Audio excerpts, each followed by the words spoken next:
আজকে আমাদের সাথে আছে বাবু ভাই। তো বাবু ভাই আজ কেমন আছেন? আলহামদুলিল্লাহ ভালো আছি। আপনি কেমন আছেন? জি ভালো আছি। কি দেখাবেন আমাদেরকে? দেখানোর তো কোনো কিছু নেই, আমার তো অফিস ফার্নিচারের ব্যবসা জি। আর হোম ফার্নিচার।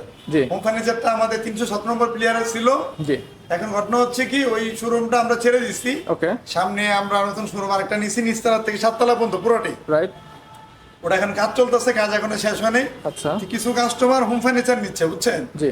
নেওয়ার পরে বিভিন্ন ধরনের বিভিন্ন কমপ্লেন। আমি বললাম ভাই এটা তো আমার এসএ ফার্নিচার মেমো আছে, বলার জন্য এসএ ফার্নিচার মেমো নেই। আচ্ছা আচ্ছা। ওনারা বলছে যে এসএ ফার্নিচারে এটা, ওনারা তো অফিস ফার্নিচারের ব্যবসা, হোম ফার্নিচারটা আপাতত ওইটা আমাদেরকে দিয়ে গেছে করার জন্য। সাভার থেকে এক কাস্টমার ফোন দিয়েছে, সোফা নিতে সমস্যা, আচ্ছা। আরেকজনে ফোন দিয়েছে খাট নিতে সমস্যা।